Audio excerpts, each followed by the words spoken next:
चिदम्बरमठाधीशम् सिद्धारूढयतीश्वरम् शिष्यप्रशिष्यरूपेण बोधकम् गुरुमाश्रये यदङ्घ्रिकमलद्वन्द्वम् तापत्रयनिवारकम्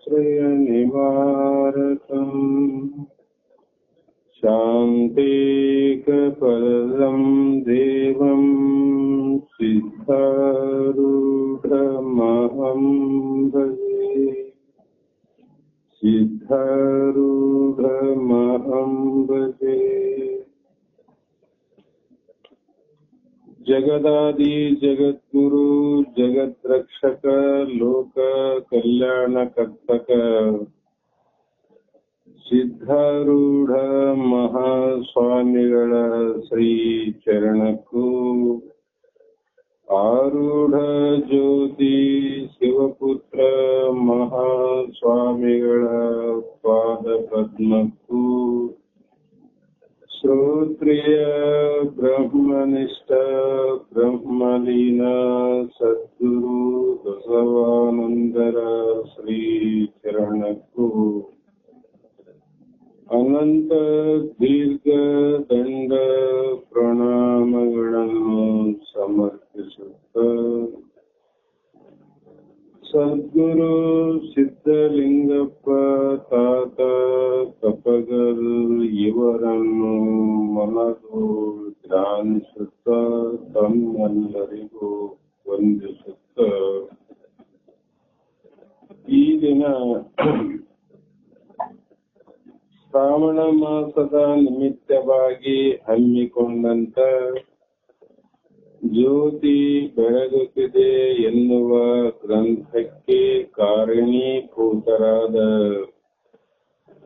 ಶ್ರೀಮನ್ ನಿಜಗುಣ ಯೋಗಿಗಳ ಶ್ರೀ ಚರಣಕ್ಕೂ ಅನಂತ ದೀರ್ಘ ದಂಡ ಪ್ರಣಾಮಗಳನ್ನು ಸಮರ್ಪಿಸುತ್ತ ಗ್ರಂಥದಲ್ಲಿ ಪ್ರವೇಶವಾಗೋಣ. ನಿನ್ನೆ ದಿನ ಷಡಕ್ಷರಿ ಸ್ವಾಮಿಗಳು ಮತ್ತು ನಿಜಗುಣ ಶಿವಯೋಗಿಗಳು ಕೂಡಿಕೊಂಡು ತಮ್ಮ ಗುರುಗಳ ಪೂರ್ವ ಆಶ್ರಮದ ಮಠಕ್ಕೆ ಹೋಗುವಂತ ದಾರಿಯ ಮಧ್ಯದಲ್ಲಿ ಅನೇಕ ಊರುಗಳನ್ನ ಅನೇಕ ಗ್ರಾಮಗಳನ್ನ ದಾಟಿ ಆ ಊರನ್ನ ಮುಟ್ಟಬೇಕಾಗಿತ್ತು. ಅಷ್ಟರಲ್ಲಿ ನಿಜಗುಣ ಶಿವಯೋಗಿಗಳು ಹಿಂದೆ ಮಾಡಿದ ಯೋಗ ಶಕ್ತಿಯ ಫಲದಿಂದ ಆ ಅಷ್ಟಮ ಸಿದ್ಧಿಗಳು ನಿಜಗುಣ ಯೋಗಿಗಳಲ್ಲಿ ಮಾಲೀಕನ ಹತ್ತಿರ ಸೇವಕರು ಮಾಲೀಕ ಹೇಳಿದಂತೆ ಸೇವಕರು ಹೇಗೆ ಕೆಲಸವನ್ನ ಮಾಡುತ್ತಾರೆಯೋ ಅದೇ ಪ್ರಕಾರವಾಗಿ ಅಣಿಮ ಮಹಿಮ ಅನ್ನುವಂತ ಅಷ್ಟಮ ಸಿದ್ಧಿಗಳು ನಿಜಗುಣರು ಯಾವಾಗ ಹೇಳುತ್ತಾರೆ ಆವಾಗ ಸೇವಕರಂತೆ ಕಾರ್ಯವನ್ನ ಮಾಡ್ತಾ ಇದ್ದವು ಅಷ್ಟಮ ಸಿದ್ಧಿಗಳು. ಅವರ ಪಾದದಲ್ಲಿ ಸೇವಕರಾಗಿದ್ದು ಅಂಥ ಸಿದ್ಧಿಗಳನ್ನ ಕೆಲವೊಂದು ಪ್ರಸಂಗದಲ್ಲಿ ಕೆಲವೊಂದು ಊರುಗಳಲ್ಲಿ ದಾಟುವಾಗ ಸಂದರ್ಭ ಅನುಸಾರವಾಗಿ ತಮ್ಮ ಪವಾಡಗಳನ್ನ ಯೋಗ ಶಕ್ತಿಯಿಂದ ಮಾಡ್ತಾ ಮಾಡ್ತಾ ಮಾಡ್ತಾ ಹೊರಟ. ಹೇಗೆ ನಿನ್ನೆ ದಿನ ಒಂದು ಊರಿನಲ್ಲಿ ಮಲಗಿದಂತ ಸಂದರ್ಭದಲ್ಲಿ ಅದು ದ್ಯಾವಮ್ಮನ ದೇವಸ್ಥಾನದ ಹಳೆಯ ಗುಡಿ, ಅದು ಅಶುದ್ಧವಾಗಿರುವಂತ ಗುಡಿ. ಅಂಥ ಗುಡಿಯಲ್ಲಿ ಮಲಗಲಿಕ್ಕೆ ಎಲ್ಲಿಯೂ ಸ್ಥಳ ಇಲ್ಲಂತ ತಿಳಿದು ಷಡಕ್ಷರಿ ಸ್ವಾಮಿಗಳು ಮತ್ತು ನಿಜಗುಣರು ಅನಿವಾರ್ಯವಾಗಿ ಅಲ್ಲಿ ರಾತ್ರಿ ಮಲಗ್ತಾರೆ. ಆವಾಗ ಆ ಒಂದು ದೇವಿಯ ಪೂಜೆಯನ್ನ ಮಾಡಲಿಕ್ಕೆ ಆ ಊರಿನ ಇಬ್ಬರು ಪೂಜಾರಿಗಳು ಅಲ್ಲಿಗೂ ಬರ್ತಾರೆ. ಹೊಸದಾಗಿ ಇರುವಂತ ಈ ಇಬ್ಬರನ್ನ ನೋಡಿ ಆ ಪೂಜಾರಿಗಳು ಕೇಳ್ತಾರೆ, ಅಯ್ಯ ನೀವ್ ಯಾರು, ಎಲ್ಲಿಂದ ಬಂದಿರಿ ಅಂತ ಕೇಳಿದಾಗ ಅವರು ಅನಂತ ರೀತಿಯಿಂದ ಬೇರೆ ಬೇರೆ ತಮ್ಮ ಗುರುತನ್ನು ಸಿಗದಂತೆ ವಿಳಾಸವನ್ನು ಹೇಳಿದಾಗ ಯಾವ ಪೂಜಾ ನಿಷ್ಠರಾದಂತ ಷಡಕ್ಷರಿ ಸ್ವಾಮಿಗಳಿಗೆ ಅಲ್ಲಿ ಇರ್ಲಿಕ್ಕೆ ಸರಿ ಅನ್ಸಂಗಿಲ್ಲ. ರಾತ್ರಿ ಮುಂದಿನೂರಿಗೆ ಹೋಗೋಣ, ಇಲ್ಲಿ ವ್ಯವಸ್ಥೆ ಇಲ್ಲ, ಸ್ನಾನಕ್ಕೆ ನೀರಿಲ್ಲ, ಬೆಳಿಗ್ಗೆ ಪೂಜೆ ಮಾಡಬೇಕಾದ್ರೆ ಯಾವ ಪತ್ರಿ ಇಲ್ಲ, ಹೂವಿಲ್ಲ, ಸ್ವಚ್ಛವಾದ ಸ್ಥಳ ಇಲ್ಲ, ಮುಂದೆ ಹೋಗೋಣ ಅನ್ನೋ ಭಾವ ಷಡಕ್ಷರಿಗಳಿಗೆ ಇಲ್ಲಿ ಇರಬೇಕಂತ ನಿಜಗುಣರಿಗೆ. ಕೊನೆಗೆ ನಿಜಗುಣರಂತೆ ಆ ಪೂಜಾರಿಗಳು ಪೂಜೆಯನ್ನ ಮಾಡಿ ತಾವು ದೇವರಿಗೆ ತಂದಂತ ನೈವೇದ್ಯವನ್ನ ಇವ್ರಿಗೆ ಕೊಡ್ತಾರೆ. ಅಪ್ಪ ನಿಮ್ಗೆ ಹಸಿವಾಗಿರ್ಬಹುದು, ನೀವಾಗಿ ಈ ನೈವೇದ್ಯವನ್ನ ಬೇಕು ಅಂದ್ರೆ ನಿಮಗ್ ಕೊಡ್ತೀವಿ ಅಂದಾಗ ಇವ್ರಿಗೂ ಹಸಿವಾಗಿತ್ತಲ್ಲ, ಅನ್ನ ಬೇಕಿತ್ತು. ಜ್ಞಾನಿಗಳಿಗೂ ಬೇಕು ಅನ್ನ, ಅಜ್ಞಾನಿಗಳಿಗೂ ಅನ್ನ ಬೇಕು. ಪ್ರತಿಯೊಂದು ಪ್ರಾಣಿ ಮತ್ತು ಪಕ್ಷಿಗಳಿಗೂ ಅಲ್ಲದ ಸಸ್ಯಗಳಿಗೂ ಕೂಡ ಅನ್ನ ಬೇಕು. ಈ ಗಿಡ ಅದ, ಅದಕ್ಕೆ ಅನ್ನ ಬೇಕಿಲ್ಲೇನು? ಅದಕ್ಕೆ ಗೊಬ್ಬರ ಹಾಕ್ತೀವಿ. ಭೂಮಿಯಲ್ಲಿರುವಂತ ಎಲ್ಲಾ ರೀತಿಯ ವಿಶೇಷವಾದ ಶಕ್ತಿಯನ್ನ ಬೇರಿನ ಮುಖಾಂತರ ಹೀರಿಕೊಂಡು ಆ ಮರ ಬೆಳೀತಾರೆ. ಅದರಂತೆ ಇವ್ರಿಗೂ ಹಸಿವಾಗಿತ್ತು, ಬಹಳ ಚಲೋ ಆಯ್ತಪ್ಪ ಅಂತೇಳಿ ಅದನ್ನ ತಗೊಂಡ್ರು. ಆದ್ರೆ ಷಡಕ್ಷರಿ ಸ್ವಾಮಿಗಳಿಗೆ ಸರಿ ಬರ್ಲಿಲ್ಲ. ಅವರೆಲ್ಲ ಶಿವಯೋಗಿನ ಮಂದಿ ಅಂದ್ರೆ ಬಹಳ ಆಚಾರ ವಿಚಾರದ ಮಂದಿ. ಅವ್ರು ಯಾರ ಮನೆಯಾಗ ಮಾಡ್ಯಾರೇನು ಅಡಿಗೆ, ಯಾವ ಕುಲದವ್ರು ಮಾಡ್ಯಾರೇನು, ಇನ್ನು ಯಾರಾದ್ರೂ ಕೊಡ್ರಿ ಅಂತಾನ, ಯಾರ್ದಾದ್ರೂ ತಗೊಂಡಾನ ಅಂತ ಒಳಗ ಭಾವ, ಆದ್ರೆ ಒಳಗೆ ಅನ್ನಂಗಿಲ್ಲ. ಕೊನೆಗೆ ಹಾಗೆ ಹೀಗೆ ಮಾಡಿ ಮಲಗ್ತಾರೆ. ನಿಜಗುಣರು ಮಲಗಿದ ರೀತಿ ಆ ದೇವಿಯ ಮೂರ್ತಿ ಕಡೆ ವಸ್ತಲಿಗೆ ತಲೆಯನ್ನ ಮಾಡಿ ಕಾಲು ಚಾಚಿ ಮಲಗಿದ. ಷಡಕ್ಷಗಳು ಒಂದು ಕಡೆ ಮಲಗಿದ್ರು. ಅಷ್ಟರಲ್ಲಿ ಮಧ್ಯರಾತ್ರಿ ಆಗಿತ್ತು. ಷಡಕ್ಷರಿ ಸ್ವಾಮಿಗಳ ನಿದ್ದೆನೇ ಬರಲಿಲ್ಲ.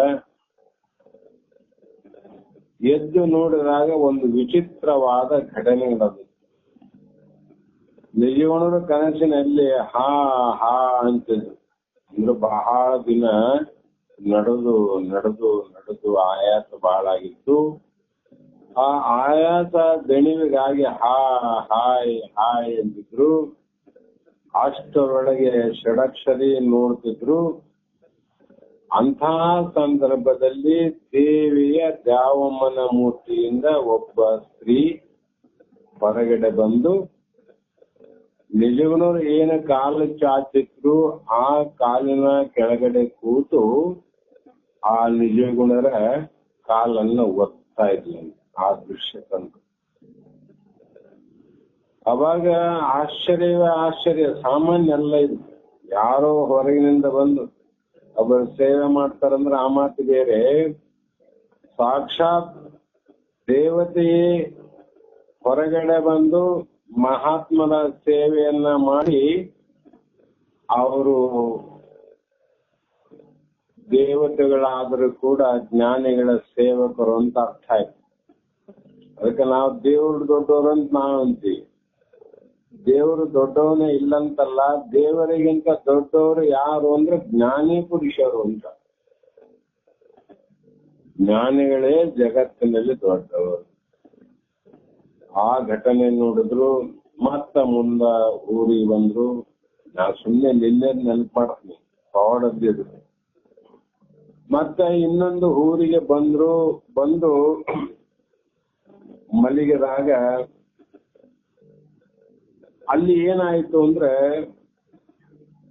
ಒಂದು ಕಾಡು ಇತ್ತು. ಕಾಡಿನಲ್ಲಿ ಸುತ್ತ ಇಲ್ಲಿ ಮನೆ ಇಲ್ಲ, ದೇವಸ್ಥಾನ ಇಲ್ಲ, ಜನ ಇಲ್ಲ, ಯಾರು. ಅಂತ ನಿರ್ಜನವಾದ ಪ್ರದೇಶಕ್ಕೆ ಬಂದ್ರು. ಹೊತ್ತಾಗಿತ್ತು. ಮುಂದೆ ಹೋಗುವ ಪ್ರವಾಸ ಅಲ್ಲಿ ಮುಕ್ತಾಯ ಇತ್ತು. ಅನಿವಾರ್ಯವಾಗಿ ಇಬ್ಬರು ಒಂದು ಮರದ ಬುಡ ಅಂದ್ರೆ ಗಿಡದ ಬುಡದಲ್ಲಿ ಮಲಗಿದ್ರು. ದಟ್ಟವಾದ ಕಾಡು. ಆ ಸಮಯದಲ್ಲಿ ಏನಾಯ್ತು ಅಂದ್ರೆ ಮಬ್ಬಾದ ಬೆಳಕಿತ್ತು. ಪೂರ್ತಿ ಕತ್ತಲು ಅಲ್ಲ, ಪೂರ್ತಿ ಬೆಳಕು ಅಲ್ಲದ ಒಂದು ಸಂದರ್ಭದಲ್ಲಿ ಆ ಷಡಕ್ಷರಿ ಸ್ವಾಮಿಗಳು ಒಂದು ಆಶ್ಚರ್ಯಕರವಾದ ಘಟನೆಯನ್ನು ಕಂಡ್ರು. ಏನು ಅಂದ್ರೆ ನಿಜಗುಣರು ಮಲಗಿದ್ದಾರೆ, ನಿತ್ತೆತ್ತಿದೆ. ಷಡಕ್ಷರಿ ಎದ್ದು ನೋಡ್ತಾರ, ಮಬ್ಬು ಕತ್ತಲಿನಲ್ಲಿ ಒಂದು ಹೆಬ್ಬಾವು, ದೊಡ್ಡ ಹೆಬ್ಬಾವು ನಿಜಗುಣರ ಕಾಲಿನಿಂದ ಮೊದಲು ಮಾಡಿಕೊಂಡು ತಾನು ನುಂಗ್ತಾ ನುಂಗ್ತಾ ನುಂಗ್ತಾ ನುಂಗ್ತಾ ಬರ್ತದೆ ಹೆಬ್ಬಾವು. ಷಡಕ್ಷರು ನೋಡ್ತಾರ. ಅವನ್ನ ರಕ್ಷಣೆ ಮಾಡಲಿಕ್ಕೆ, ಬದುಕಿಸಿಕೊಳ್ಳಲಿಕ್ಕೆ ಯಾವ ಉಪಾಯ ಇದ್ದಿಲ್ಲ ಅವರಲ್ಲಿ. ಅವಾಗ ಆಶ್ಚರ್ಯಚಕಿತರಾಗಿ ಶಿವಶಿವ ಶಿವಶಿವ ಶಿವಶಿವ ಅಂತಿದ್ರು. ಇವರು ಹೇಗೆ ಅನ್ನುತ್ತಾರೆಯೋ ಹಾಗಾಗಿ ಹೆಬ್ಬಾವು ದೇಹವನ್ನ ಎದೆಯ ಮಟ್ಟದಿಂದ ಭುಜದ ಮನ್ನಿಡಿಕೊಂಡು ತಲೆಯ ಒಟ್ಟಿಗೆ ಪೂರ್ಣ ನುಂಗಿಬಿಡ್ತು. ನಿಜಗುಣರ ದೇಹವನ್ನು ನುಂಗಿತು. ಆವಾಗ ಎಂಥ ಒಂದು ಕಷ್ಟ ಸಾಧ್ಯವಾದ ಕೆಲಸ ಇದೇನು ಅಂತ ಷಡಕ್ಷಗಳು ವಿಚಾರ ಮಾಡ್ತಾ ಕುಳಿತಿದ್ರು. ಅಷ್ಟರೊಳಗೆ ಆಗಿ ಆ ಹೆಬ್ಬಾವಿನ ಹೊಟ್ಟೆ ಎನ್ನುವಂಥದ್ದು ಕ್ಷಣದಲ್ಲಿ ಅದು ಶೀಳ್ತಾ ಬಂತು. ಹೆಂಗೆ ಕಾಲಿನಿಂದ ನುಂಗ್ತಾ ಹೋಗ್ತಿತ್ತು, ಅದೇ ರೀತಿ ಹಾವಿನ ದೇಹ ಸೀಳ್ತಾ ಸೀಳ್ತಾ ಸೀಳ್ತಾ ಸೀಳ್ತಾ ಸೀಳ್ತಾ ಬಂದು ಆ ನಿಜಗುಣರು ಒಳಗೆ ಹೋಗುವಾಗ ಅಣಿಮಾಗಿ ಹೋಗಿದ್ರು. ಸಣ್ಣವರಾಗಿ ಹೊರ ಹೋದ್ರು. ಅದು ಹಾವು ನುಂಗಕ್ ಬಹಳ ಅನುಕೂಲ ಆಯ್ತು. ಅಣಿಮ ಮಹಿಮ ಅಂತಾರಲ್ಲ, ಅಣಿಮ ಸಿದ್ಧಿಯಿಂದ ಹಾವು ನುಂಗುವಾಗ ಬಹಳ ಸಣ್ಣವರಾಗಿ ಬಿಟ್ಟಿದ್ರು ಅವರು. ಅದಕ್ಕೆ ಹಾವು ಬಹಳ ಸರಳವಾಗಿ ನುಂಗಿತು. ನುಂಗಿದ ಮೇಲೆ ಮಹಿಮ ಆಗಿಬಿಟ್ರು, ದೊಡ್ಡವರಾಗಿಬಿಟ್ರು. ಸಣ್ಣ ಚೀಲದಾಗ ಬಹಳ ದೊಡ್ಡ ಸಾಮಾನು ತುಂಬಿದ್ರೆ ಹರಿದೋಗುತ್ತ. ಅದರಂಗ ಹಾವುಗೆ ನುಂಗುವಾಗ ಸಣ್ಣವರಾಗಿದ್ದ, ನುಂಗಿದ ಮೇಲೆ ದೊಡ್ಡವರಾದಾಗ ಆ ಹಾವಿನ ದೇಹ ಕೂಡ ಶೀತ ಹೋಗಿ ಹೊರಗೆ ಬಂದಾಗ ಷಡಕ್ಷರಿಗಳಿಗೆ ಅದ್ಭುತವಾದ ಆಶ್ಚರ್ಯ ಒಂದು ಕಡೆ, ಇನ್ನೊಂದು ಕಡೆ ಅಷ್ಟೇ ಸಮಾಧಾನ ಸಂತೋಷ ಒಂದು ಕಡೆ. ಎರಡರ ಮಧ್ಯದಲ್ಲಿ ಇದ್ರು. ಹೀಗೆ ಅನಂತ ಪವಾಡಗಳನ್ನ ಮಾಡ್ತಾ ಮಾಡ್ತಾ ಹೋದ್ರು. ಆಗ ಮತ್ತೆ ಏನಾಯ್ತು ಅಂದ್ರೆ ಅರಣ್ಯದಲ್ಲಿ ಹೋಗ್ತಾ ಇದ್ರು. ಅರಣ್ಯ ಮಧ್ಯದಲ್ಲಿ ನಿರ್ಜನ ಪ್ರದೇಶದಲ್ಲಿ ಇನ್ನೂ ಒಂದ್ ಕಡೆ ಮಬ್ಬು ಬೆಳಕು ಬರ್ತಿತ್ತು. ಹಾಗೆ ಹೋಗ್ತಾ ಹೋಗ್ತಾ ಜನರ ಶಬ್ದವನ್ನು ಕೇಳಿತು. ಹಾಗೆ ಹೋಗಿ ನೋಡಿದಾಗ ಅಲ್ಲಿ ಏನಾಗಿತ್ತು ಅಂದ್ರೆ ಕಾಡಿನ ಮಧ್ಯದಲ್ಲಿ ಒಂದು ಬಂಡಿಯನ್ನ ಕಟ್ಟಿಕೊಂಡು ಜನ ಬರ್ತಾ ಇದ್ರು. ಬರುವಾಗ ಆ ಬಂಡಿಯ ಗಾಲಿ ಅಚ್ಚು ಮುರಿದಿತ್ತು. ಆ ಅಚ್ಚು ಮುರಿದಂತ ಸಂದರ್ಭದಲ್ಲಿ ಆ ಬಂಡಿಯಲ್ಲಿ ಇದ್ದವರು ಎಲ್ಲರೂ ಕೆಳಗಿಳಿದು ಯಾವುದೇ ವಿಚಾರ ಹೊಳೆಯದೆ ನಿಸ್ಸಹಾಯಕರಾಗಿ ನಿಂತಿದ್ರು. ಆ ಎತ್ತುಗಳು ಆ ಬಂಡಿಯ ಪಕ್ಕದಲ್ಲೇ ಎರಡೆತ್ತು ನಿಂತಿದ್ವು. ಇವ್ರು ಹೋಗಿ ಕೇಳಿದ್ರು, ಯಾಕಪ್ಪ ಏನಾಯ್ತು, ಯಾಕೆಷ್ಟು ಜನ ಕಾಬಿರಾಗಿರಿ ಅಂತ ಎಲ್ಲ ವಿಚಾರ ಮಾಡಿದಾಗ ಅವ್ರು ಹೇಳಕ್ ಪ್ರಾರಂಭ ಮಾಡಿದ್ರು. ನೋಡು ಸ್ವಾಮಿ, ನಾವು ಈ ಕಾಡಂಗಲ್ಲ, ಕಾಡಿನ ಆ ಕಡೆ ಇರುವಂತ ಒಂದು ಊರಿನವರು. ಆದರೆ ಯಾವುದೋ ಒಂದು ಜಾತ್ರೆಗೆ ಹೋಗಿದ್ವಿ. ಅದನ್ನ ಮುಗಿಸಿಕೊಂಡು ಅಲ್ಲಿಂದ ಬರಲಿಕ್ಕೆ ಈ ಬಂಡಿಯನ್ನು ಕಟ್ಟಿದ್ರು. ಆ ಬಂಡಿ ಹಿಂದಿನ ಊರನ್ನ ಬಿಟ್ಟು ಈ ಕಾಡನ್ನ ಪ್ರವೇಶ ಮಾಡಿದಾಗ ಹೊತ್ತು ಮುಳುಗಲಿಕ್ಕೆ ಇನ್ನೂ ಬಹಳ ಸಮಯ ಇತ್ತು. ಸಂಜೆಯ ವೇಳೆಗೆ ಈ ಕಾಡನ್ನ ದಾಟಿ ಊರನ್ನ ಸೇರಬಹುದು ಎಂಬ ಭರವಸೆಯಿಂದ ಗಾಡಿಯನ್ನ ಓಡಿಸ್ತಾ ಬಂದ್ವಿ. ಎತ್ತುಗಳ ವೇಗದ ಮೇಲೆ ಅವರಿಗೆ ತುಂಬಾ ಭರವಸೆ ಇತ್ತು. ಬಂಡಿಗಿರ್ತಕ್ಕಂಥ ಎತ್ತುಗಳು ಬಹಳ ಚಲೋ ಹೋಗ್ತಾವಂದ್ರೆ ಸಂಜೆ ಆಗೋದ್ರೊಳಗಾಗಿ ಈ ಕಾಡನ್ನ ದಾಟಿ ಆ ಊರಿಗೆ ಹೋಗಬಹುದು ಅನ್ನೋ ಭರವಸೆ ಇತ್ತು. ಆ ಭರವಸೆಯಿಂದ ಗಾಡಿಯನ್ನ ಓಡಿಸಿದರು. ಆದರೆ ಮುಂದೆ ಹೋದಂತೆ ಎತ್ತುಗಳು ನಿರೀಕ್ಷೆ ಮಾಡದ ವೇಗದಲ್ಲಿ ದಾರಿಯನ್ನ ನಡೆಯಲಿಲ್ಲ. ಎತ್ತುಗಳು ಅಷ್ಟು ವೇಗವಾಗಿ ಹೋಗಲಿಲ್ಲ, ನಿಧಾನವಾಗಿ ಹೋಗ್ಲಿಕ್ಕತ್ತಿದ್ವು. ಬರುವಂತ ಬಹಳ ನಿಧಾನವಾಗಿ ನಡಿಲಿಕ್ಕತ್ತಿದ್ವು. ಏಕೆಂದರೆ ಎತ್ತುಗಳು ಬಹು ದೂರದಿಂದ ಈ ಬಂಡಿಯನ್ನು ಎಳೆದುಕೊಂಡು ಬಂದು ಬಹಳ ದಣಿದಿದ್ವು, ಬಹಳ ಆಯಾಸ ಆಗಿತ್ತು. ನಾವು ಹೋಗ್ತೀವಿ, ದಾರಿಯಲ್ಲಿ ಆಯಾಸ ಹೆಚ್ಚಾದಾಗ ಮುಂದಿನ ಊರಿಗೆ ಹೋಗದೆ ಮಧ್ಯದ ಊರಲ್ಲಿ ಮಲಗಿ ಬಿಡ್ತೀವಿ. ಇಲ್ಲಿ ಬಿಡಪ್ಪ, ನಾಳೆ ಹೋಗಾಯ್ತು. ಅದರಂತೆ ಆ ಗಾಡಿಯನ್ನ ಸರ್ವ ಪ್ರಯತ್ನದಿಂದಲೂ ಕಾಡನ್ನ ದಾಟಬೇಕಂತೂ ಪ್ರಯತ್ನ ಮಾಡಿ ಓಡಿಸಿದ್ರು. ಆದರೆ ಆ ಕಾಡಿನಲ್ಲಿ ಹೆಚ್ಚಾಗಿರುವ ಹುಲಿಯೊಂದರ ಹಾವಳಿ ಅವರ ನೆನಪಿಗೆ ಬಂದಿತ್ತು. ಅಲ್ಲೊಂದು ದೊಡ್ಡ ಹುಲಿ ಇತ್ತು. ಈ ಕಾಡಲ್ಲಿ ಹುಲಿಯಾದ ಕತ್ತಲಲ್ಲಿ ಮಾತ್ರ ತನ್ನ ಕಾರ್ಯವನ್ನ ಪ್ರಾರಂಭ ಮಾಡುತ್ತದೆ ಅನ್ನೋದು ನೆನಪಿಗೆ ಬಂದಾಗ ಅವ್ರು ಏನ್ ಮಾಡಿದ್ರು, ಆದಷ್ಟು ಬೇಗ ಮುಂದೆ ಹೋಗೋಣಂತ ಎತ್ತುಗಳನ್ನ ಒಂದೇ ಸಮನ ಹೊಡೆಯುತ್ತಾ ಬಹಳ ತುರ್ತಾಗಿ ಹೋಗ್ಬೇಕಂತ ಪ್ರಯತ್ನ ಮಾಡ್ತಿದ್ರು. ಆದರೆ ಅವರು ಮಾಡಿದ ಸರ್ವ ಪ್ರಯತ್ನವಲ್ಲೇ ವ್ಯರ್ಥ ಆಯ್ತು. ಯಾಕಂದ್ರೆ ಎತ್ತುಗಳು ಮುಂದೆ ಹೆಜ್ಜೆಯನ್ನೇ ಇಡಲಾರದಂತಾಗಿ ನಿಂತವು. ಏಕೆಂಬುದನ್ನು ಅರಿಯದೆ ಕಾತರಗೊಂಡು ಗಾಡಿಯಿಂದ ಇಳಿದು ನೋಡಿದರೂ ಗಾಳಿಯು ತಿರುಗುವುದೇ ಸಾಧ್ಯವಾಗದಂತಾಗಿತ್ತು. ಮಸ್ತ್ ಪ್ರಯತ್ನ ಮಾಡ್ತಾರೆ, ಗಾಲಿನೇ ತಿರುಗಲ್ಲ ಅಂದ್ರೆ ಏನ್ ಮಾಡ್ತಾರೆ? ನೀವೇನ್ ತಿಳ್ಕೊಂಡ್ರು, ಎತ್ತುಗಳು ಹೋಗೋದು ಮುಂದಕ್ಕಂತ ಎತ್ತುಗಳಿಗೆ ಹೊಡೆದು ಬಿಡೋದು, ಎತ್ತುಗಳ ಮುಖ ಇಡೋದು, ಹಗ್ಗ ಜಗ್ಗದು ಸರ್ವ ಪ್ರಯತ್ನ ಮಾಡಿದ್ರು. ಆಶ್ಚರ್ಯಾಗಿ ನೋಡ್ತಾರ, ಗಾಲಿನೇ ತಿರುಗ. ಆಗ ಗಾಡಿ ಯಾಕೆ ತಿರುಗಲಿಲ್ಲ ಅಂದ್ರೆ ಆ ಗಾಡಿಯ ಅಚ್ಚನ್ ತಿರುಗಲು ಕೊನೆಗೆ ಅದರ ತುದಿ ಭಾಗ ಇನ್ನ ಏನು ಒಂದು ಹೆಜ್ಜೆ ಎರಡು ಹೆಜ್ಜೆ ತಿರುಗಿದ್ರೆ ಆ ಗಾಲಿಯ ಹಚ್ಚೆ ಮುರಿದೋಗ್ತಿತ್ತು. ಅವ್ರ ದೈವಕ್ಕ ಅಲ್ಲಿ ತಿರುಗಲಾರ್ದಂಗ ನಿಂತದ. ಸ್ವಲ್ಪ ಮುಂದೆ ಹೋಗಿದ್ರೆ ಅಚ್ಚು ಮುರಿತಿತ್ತು. ಅವರ ಪರಿಸ್ಥಿತಿ ಬಹಳ ಅಧೋಗತಿ ಆಗ್ತಿತ್ತು. ಆ ಕಾರಣ ಅದನ್ನು ಸರಿಪಡಿಸುವ ಪ್ರಯತ್ನದಲ್ಲಿ ಇರುವಾಗ ಏನ್ ಮಾಡಿದ್ರು, ಅದು ಮುರಿದೇ ಹೋಯ್ತು. ಸರಿ ಮಾಡ್ಬೇಕಂದ್ರು ಒಬ್ಬ. ಆವಾಗ ನಟ್ಟ ನಡುವಿನ ಕಾಡಿನ ಮಧ್ಯದಲ್ಲಿ ಸಿಕ್ಕಿ ಹಾಕಿಕೊಂಡಂತ ಅಷ್ಟು ಜನರೆಲ್ಲರಿಗೂ ದಿಗ್ಭ್ರಮೆ ಆಯ್ತು. ಯಾಕೆ? ಮೊದಲ ಊರು ಬಿಟ್ಟು ಕಾಡು ಪ್ರವೇಶ ಮಾಡ್ಯಾರ. ಮುಂದಿನ ಊರಿಗೆ ಹೋಗ್ಬೇಕಂದ್ರೆ ಮಧ್ಯ ಇಲ್ಲ.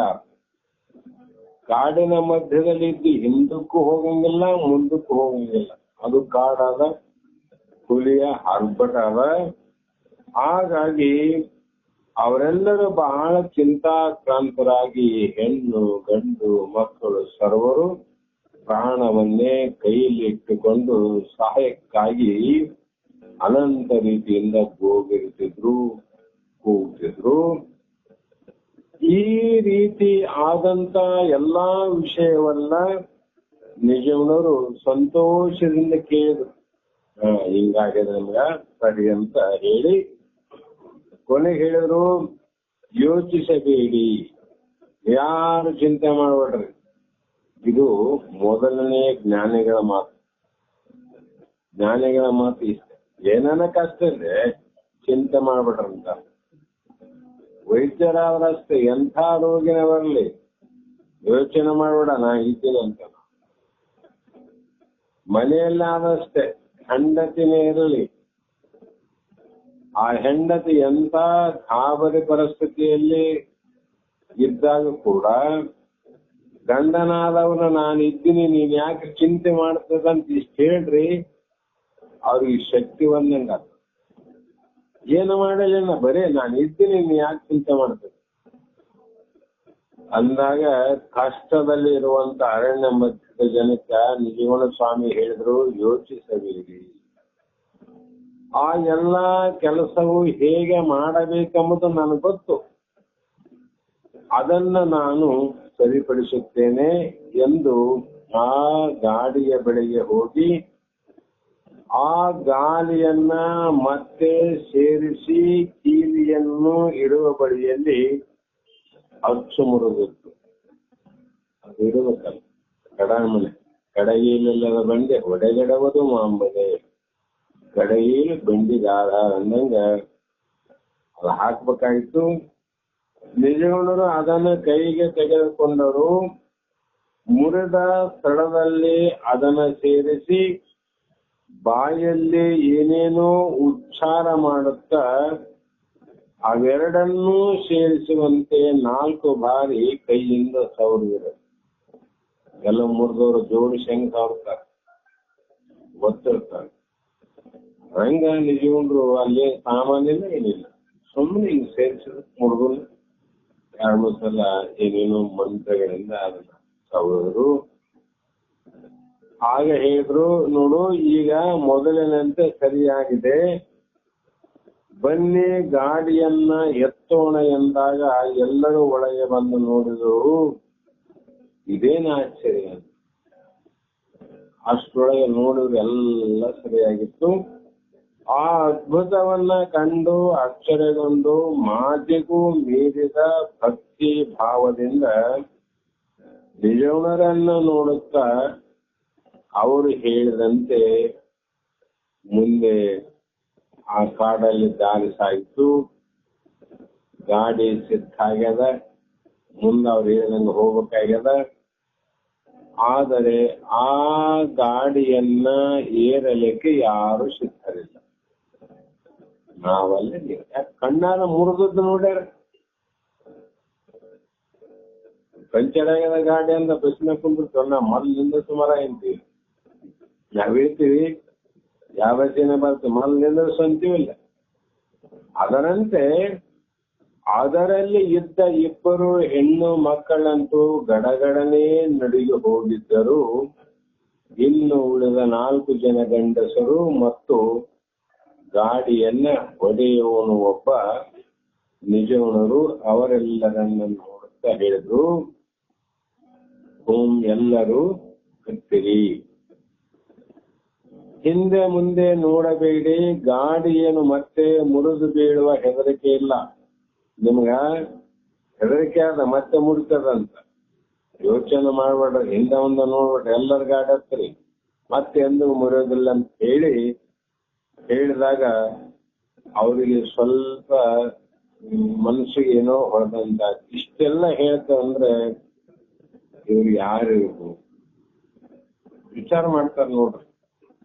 ಅದಂಗ ಸಾವಿರಾರು ಸ್ವಾಮಿಗಳೇ ದೇವರು ಬಂದ ಹಾಗೆ ಬಂದಿರಿ ಎಂದು ಅವರಲ್ಲಿ ಮುಖ್ಯನಾದವನು ಹೇಳಿದ. ಒಬ್ಬ ಹಿರಿಯ ಹೇಳಿದ, ಯಾರು ದೇವರು? ಆದರೂ ಸ್ವಾಮಿ ನೀವಿಷ್ಟು ಇಷ್ಟೆಲ್ಲ ಹೇಳ್ತಿರ್ ಕರೆ, ಆದ್ರೆ ನಮಗೆ ಹೆಜ್ಜೆ ಇಡುವುದಕ್ಕೆ ಧೈರ್ಯವೇ ಇಲ್ಲ ಅಂತ. ಎಲ್ಲಿ ಹೇಳ್ತೀರಿ, ನಮ್ಗೆ ಧೈರ್ಯ ಬರುವಂತು. ಯಾಕೆಂದರೆ ಈ ಭಾಗದಲ್ಲಿ ಹುಲಿಯ ಹಾವಳಿಯನ್ನು ನೆನೆಸಿಕೊಂಡರೆ ನಮಗೆ ನಡುಕ ಉಂಟಾಗುತ್ತದೆ.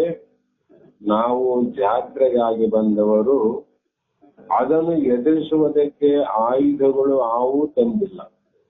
ಜಾತ್ರೆಗೆ ಹೋಗಿ ಒತ್ತು ಮುಣಗರ ಬರ್ತವಂತ ಬಂದವರು ಈಗ ಹಾಕದ ದಾರಿಯ ಮಧ್ಯದಲ್ಲಂದ್ರೆ ಹುಲಿಯನ್ನ ಎದುರಿಸುವಂತ ಆಯುಧಗಳನ್ನ, ಬರ್ಜಿಗಳನ್ನ ನಾವು ತಗೊಂಡು ಬರ್ತಿದ್ವಿ.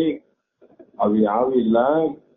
ಆಗ ದೇವರ ಮೇಲೆ ಭಾರ ಹಾಕಿ ಹಾಗೆ ಹಿಂದಕ್ಕೆ ಹೋಗುವುದೇ ಒಳ್ಳೆಯದೆಂದು ತೋರುತ್ತದೆ ನಮಗೆ ಅಂತ ಅವರು ಅಂದಾಗ, ಆ ಮಾತನ್ನು ಕೇಳಿದ ನಿಜಗುಂಡ್ರು ದೇವರಲ್ಲಿ ನಂಬಿಕೆ ಇದ್ದು ಅವನ ಮೇಲೆ ಭಾರ ಹಾಕಿದವರು ಹಿಂದಕ್ಕೆ ಹೋಗಬಾರದು.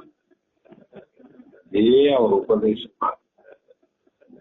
ದೇವರ ಮೇಲೆ ಭಾರ ಹಾಕಿದ್ದಿಲ್ಲ. ದೇವರ ಮೇಲೆ ಭಾರ ಹಾಕಿದವನು ಮುಂದಕ್ಕೆ ಹೋಗ್ಬೇಕು, ಹಿಂದಕ್ಕೆ ಹೆಂಗ್ ಗೊತ್ತೈತಿ? ಮತ್ತೆ ಹಿಂದಕ್ಕೆ ಹೋದ್ರೆ ದೇವರ ಮೇಲೆ ಮಾತಿನಲ್ಲಿ ಭಾರ ಹಾಕಿದ್ದಿ, ಮಾತಿನಲ್ಲಿ ವಿಶ್ವಾಸ ಮಾಡ್ತಿ, ಮನಸ್ಸಿನಲ್ಲಿ ವಿಶ್ವಾಸ ಇಟ್ಟವಲ್ಲ ಅಂತ ಕಾಣ್ಕೊಂಡೀನಿ. ಅದಕ್ಕಾಗಿ ಮುಂದೆ ಅಡಿಯನ್ನೇ ಇಡಬೇಕು, ಮುಂದ ಹೆಜ್ಜೆ ಇಡ್ರಿ. ಯಾಕಂದ್ರೆ ದೇವರ ಮೇಲೆ ಭಾರ ಹಾಕಿದವರು, ದೇವರನ್ನ ನಂಬಿದವರಿಗೆ ಕೆಡುಕು ಎಂದು ಆಗೋದಿಲ್ಲ, ಗುರುವಿನ ನಂಬಿದವರಿಗೆ ಎಂದೂ ಕೇಡಾಗೋದಿಲ್ಲ. ಅಂಥ ಕೇಡುಗಳು ಆಗುವಂತ ಸಂದರ್ಭ ಬಂದರೂ ಕೂಡ ಹಾರಮುಂದಿದರೆ ಗುರು ಕಾಯುವ ಎನ್ನುವ ಮಾತುಂಟು.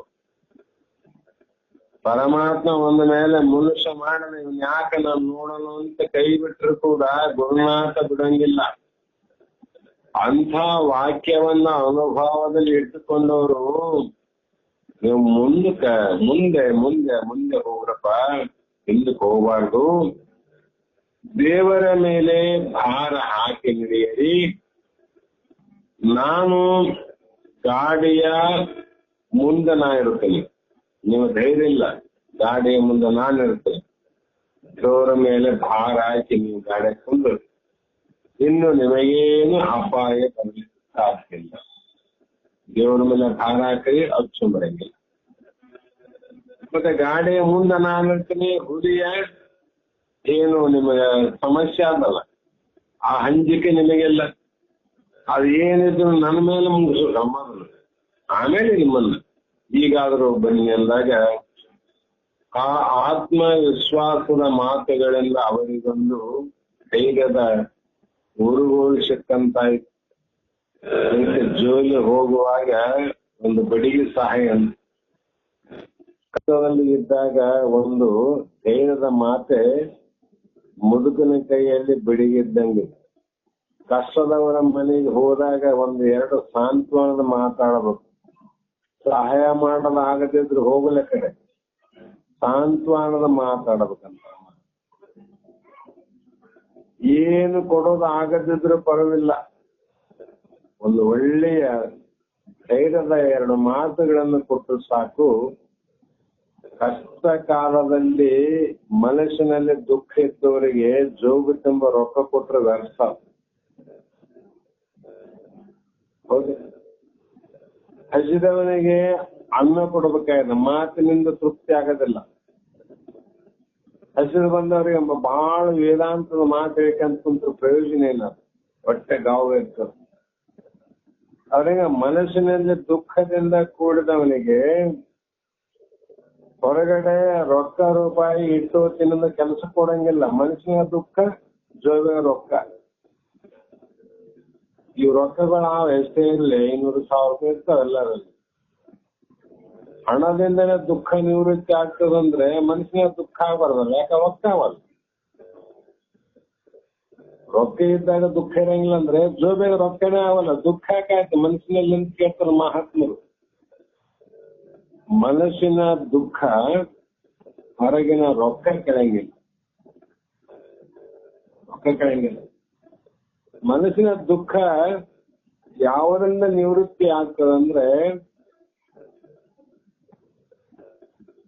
ಪರಮಾತ್ಮನಲ್ಲಿ ವಿಶ್ವಾಸವನ್ನ ಮಾಡುವುದರಿಂದ, ಗುರುನಾಥನಲ್ಲಿ ವಿಶ್ವಾಸವನ್ನ ಮಾಡುವುದರಿಂದ ಮತ್ತು ತನ್ನವರು ಎನ್ನುವವರು ಎಲ್ಲರೂ ಬಂದು ತನಗೆ ಹೇಳುವಂತ 4 ಹಿತವಾದ ಮಾತುಗಳಿಂದ ಮಾತ್ರ ಮನಸ್ಸಿನ ದುಃಖ ಹೋಗ್ತದೆ. ಆದ್ರೆ ನಾವೇನ್ ಮಾಡ್ತೀವಿ? ಬಲ್ಲವರು ಮಾಡೋದು. ಅಜ್ಞಾನಿಗಳು ಏನ್ ಮಾಡ್ತಾರಂದ್ರೆ ಅವರೇ ಮೊದಲು ದುಃಖದಾಗಿರ್ತಾರೆ. ಆ ಮನೆಯಲ್ಲಿ ಹೋಗಿ ಮತ್ತಿಷ್ಟು ದುಃಖದ ಮಾತುಗಳನ್ನಾಡಿ ಸಣ್ಣ ಬೆಂಕಿ ಇದ್ರೆ ಅದಕ್ಕೆ ಪೆಟ್ರೋಲ್ ಹಾಕಿದಂಗೆ ಹಾಕಿ ದಗ ದಗ ದಗ ದಗ ಅವ್ರ ಮನಸ್ಸು ಉರಿಯಂಗ್ ಮಾಡ್ತಾರೆ. ಯಾರು ಮಾಡೋ ಕೆಲಸ? ಅಜ್ಞಾನಿಗಳು ಮಾಡೋ ಕೆಲಸ ಇದು. ಅಜ್ಞಾನಿಗಳು ಮಾಡೋ ಕೆಲಸ ಅಂತಾರವರು, ಜ್ಞಾನಿಗಳು ಮಾಡೋ ಕೆಲಸ ಅಲ್ಲದು. ಆ ಕಾರಣದಿಂದ ಆದ್ರೂ ಕೂಡ ಹೇಳ್ತಾರ ಅವರು ಮಹಾತ್ಮರು, ನೋಡು ವಿಚಾರವನ್ನ ಮಾಡಿ ನೋಡು. ಮಂದಿ ಮನೆಗೆ ಬೆಂಕಿ ಹತ್ತಬೇಕಂತ ಕೈಯಲ್ಲಿ ನೀನೇನು ಬೆಂಕಿ ಹಿಡ್ಕೊಂಡ್ರೆ ಮೊದಲು ನಿನ್ನ ಕೈ ಸುಟ್ಟ ಮೇಲೆ ಅವ್ರ ಮನೆ ಸುಡ್ತಾರೆ. ಎಚ್ಚರ ಇಲ್ಲಂತ. ನಮ್ಮ ಸುಟ್ಟ ಮೇಲೆ ಅಲ್ಲ ಅವ್ರು ಸುಡೋದು. ಹಾಗೆ ಇಲ್ಲಿ ಹೇಳಿದ್ರು ಮಹಾತ್ಮರು, ನಾನು ಮುಂದಿರ್ತೀನಿ ಅಂತ ಹೇಳಿ ಆತ್ಮವಿಶ್ವಾಸದ ಮಾತುಗಳನ್ನ ಕೇಳಿ ನಿಧಾನವಾಗಿ ಹೊರಟಾಗ ಷಡಕ್ಷಿ ಸ್ವಾಮಿಗಳು ಅಲ್ಲೇ ಇದ್ರು ಜೀವನದ ಪಕ್ಕ. ಸ್ವಲ್ಪ ದೂರ ಹೋದ್ಮೇಲೆ ಎತ್ತುಗಳು ಮತ್ತೆ ನಿಧಾನವಾಗಿ ನೆಲ್ಲಿಕ್ಕೆ ಪ್ರಾರಂಭ ಮಾಡಿದ್ರು. ಬರುವಂತ ಅವುಗಳ ಹೆಜ್ಜೆ ಕೂಡ ನಿಧಾನ ಆಯ್ತು. ಬೆದರಿದ ದೃಷ್ಟಿಯಿಂದ ಸುತ್ತಲೂ ನೋಡುತ್ತಿದ್ದವು. ಎತ್ತುಗಳ ಮುನ್ಸೂಚನೆಯನ್ನ ಕಂಡು ಗಾಡಿಯಲ್ಲಿ ಇದ್ದವರಿಗೆಲ್ಲ ಹೃದಯ ಡವಡವ ಹೊಡೆದುಕೊಳ್ಳುತ್ತಿತ್ತು. ಕಾರಣ ಹುಲಿಯ ಭಯದಿಂದ. ಪ್ರಾಣಿಗಳಿಗೆ, ಮನುಷ್ಯನಿಗೆ ಗೊತ್ತಾಗಲಾರ್ದು ಪ್ರಾಣಿಗೆ ಗೊತ್ತಾಗ್ತದೆ. ನಾಯಿಗೆ ನೋಡ್ರಿ ಬೇರೆ ಬೇರೆ ಏನಾದ್ರು ತೋಳಗಿಳ ಬಂತಂದ್ರೆ ವಾಸನಿಂದ ಗೊತ್ತಾಗ್ಬಿಡ್ತು. ಮನುಷ್ಯನಿಗೆ ಗೊತ್ತಾಗಲ್ಲ, ಕುರುಬ ಅಲ್ಲೇ ಮಕ್ಕಂಡಿರ್ತಾನ ಅವ್ನಿಗೆ ಗೊತ್ತಾಂಗ. ನಾಯಿ ಕಂಡಿರ್ತಾವ, ಓದ್ರೋದು, ಅವ್ರು ಬೋಳೋದು, ಓಡಾಡೋದು ನೋಡಿದ ತಕ್ಷಣ ಗೊತ್ತಾಗ್ತ ಯಾವನೋ ಕಳ್ಳ ಬಂದನೆ ಇಲ್ಲ ಏನಾದ್ರು ಬಂದದಂತ. ಎತ್ತುಗಳು ಹೋಗ್ತಾ ಇದ್ವು. ಇದ್ದಕ್ಕಿದ್ದಂಗೆ ನಿಧಾನ ಮಾಡಿ ಒಂದ್ ಕಡೆ ನಿಂತು ಗಾಬರಿಯಾಗಿ ಸುತ್ತ ನೋಡ್ತಿದ್ವು ಎತ್ತುಗಳು. ಆವಾಗ ಅನಿಸ್ತು, ಇದ್ದಕ್ಕಿದ್ದಂತೆ ಭಯಂಕರವಾದ ಗರ್ಜನೆ ಕೇಳಿ ಬಂದಿತು. ಮರುಕ್ಷಣದಲ್ಲಿ ಭೀಕರವಾದ ಹುಲಿ ಯಮನಂತೆ ಬಾಯಿ ತೆರೆದು ಗಾಡಿಯ ಮುಂಭಾಗದತ್ತ ನೆಗೆದು ಬರುತ್ತಿರುವುದು ಎಲ್ಲರಿಗೂ ಕಂಡಿತು. ಕಣ್ಣುಗಳೆರಡು ಬೆಂಕಿಯ ಬೆಳಕಿನಂತೆ ಹೊಳೆಯುತ್ತಿದ್ದವು. ಹುಲಿಯ ಕಣ್ಣು ಅದನ್ನು ಕಾಣುತ್ತಿದ್ದಂತೆಯೇ ಗಾಡಿಯಲ್ಲಿ ಇದ್ದವರಿಗೆ ಹೃದಯವೇ ಬಾಯಿಗೆ ಬಂದಂತಾಗಿ ಕೆಲವರು ಗಿಟಾರನೆ ಕಿರುಚಿ ಮೂರ್ಛೆಯನ್ನು ಕೂಡ ಹೋಗ್ಬಿಟ್ರು. ಭಯದಿಂದ ಚೀರಿದು ಹುಲಿ. ಆಗ ಕ್ಷಣ ಮಾತ್ರದಲ್ಲಿ ನಿಜಗುಣರ ಕಂಚಿನ ಕಂಠದಿಂದ ಪ್ರತಿಗರ್ಜನೆ ಕೇಳಿಸಿತು. ನಿಜಗುಣರು ಹುಲಿ ಗರ್ಜನೆ ಮಾಡಿದಾಗ ಪ್ರತಿಯಾಗಿ ಗರ್ಜನೆ ಮಾಡಿದ್ರು ನಿಜಗುಣರು. ಆಗ ಇವರ ಮೇಲೆ ಹಾರಲು ಸಿದ್ಧವಾಗಿದ್ದ ಹುಲಿ ನಿಂತಲಿಯ ಗಕ್ಕನೆ ನಿಂತಿತು. ಅದನ್ನೇ ದಿಟ್ಟಿಸಿ ನೋಡುತ್ತಾ ನಿಜಗುಣರು ಕೈಯಲ್ಲಿದ್ದ ಅವ ಕೈಯಲ್ಲಿನಿತು ಕಮಂಡಲ ಮತ್ತು ದಂಡ. ಎರಡೇ ರಾಜ್ಯವನ್ನು ಬಿಟ್ಟು ಬರುವಾಗ ಏನ್ ತಂದ್ರು? ಒಂದು ಕಮಂಡಲ, ಒಂದು ದಂಡ. ಆ ಕಮಂಡಲಿನಿಂದ ನೀರನ್ನು ತೆಗೆದು ಅದರ ಮೇಲೆ ಚಿಮುಕಿಸಿದಾಗ ಅದರ ಉಗ್ರತೆ ಕಡಿಮೆಯಾಯಿತು. ಆಗ ನಿಜಗುಣರು ಅದರ ಬಳಿ ಹೋಗಿ ಬೆನ್ನನ್ನು ಚಪ್ಪರಿಸಿ ಮಂತ್ರ ಮುಗ್ಧವಾಗಿ ಹುಲಿಯ ಬಾಲವನ್ನ ಅಲ್ಲಾಡಿಸುತ್ತಿತ್ತು. ಒಡೆಯನನ್ನು ಕಂಡ ನಾಯಿಯಂತೆ ನಿಜಗುಣರ ಸುತ್ತಲಕ್ಕೆ ಪ್ರಾರಂಭ ಆಯಿತು ಆ ಹುಲಿ. ಎಷ್ಟು ಶಕ್ತಿಯಾದ ಮಹಾತ್ಮರು. ಆಗ ಗಾಡಿಯಲ್ಲಿ ಇದ್ದವರು ಈ ದೃಶ್ಯವನ್ನು ಕಂಡು ಬೆರಗಾಗಿ ದಿಗ್ಭ್ರಮೆಗೊಂಡ್ರು. ನಿಜಗುಣರು ಅವರಿಗೆ ಧೈರ್ಯ ಕೊಡುತ್ತಾ ಹುಲಿಯ ಮೀಸೆಯನ್ನ ಹಿಡಿದು ಎಳೆದುಕೊಂಡು ಆ ಗಾಡಿಯ ಹತ್ತಿರ ಸಮೀಪ ಬಂದ್ರವ್ರು. ದೂರ ನಿಂತಿತ್ತಲ್ಲ, ಅಷ್ಟಕ್ಕೆ ಬಿಡ್ಲಿಲ್ಲ. ಅದ್ರ ಮೀಸೆ ಸಾಮಾನ್ಯ ಅಲ್ಲ, ಹುಲಿಯ ಮೀಸೆ ಇದೆ. ಹುಲಿಯ ಮೀಸೆಯನ್ನು ಹಿಡಿದು ಹುಯ್ಯಾಲೆ ಆಡಿನೆಂಬರು. ಎಲ್ಲರೂ ಹೋಗಿ ಹುಲಿಯಿಂದ ಮೀಸೆ ಮಾಡ್ಕೊಂಡು ಅದರ ಜೋಕಾಲ ಆಡ್ತಂದ್ರೆ ಬಿಡ್ತದೇನು? ಭಾಷಣಕ್ಕಿಗೆ ಬೆಂಕಿ ಎತ್ತಿ ಕೂದಲನ್ನ ಕೆರ್ಕಂತಂದ್ರೆ ಸುಮ್ಮನೆ ಇರ್ತದ ಬೆಂಕಿ. ಅಂಥ ನಿಜಗುಣರು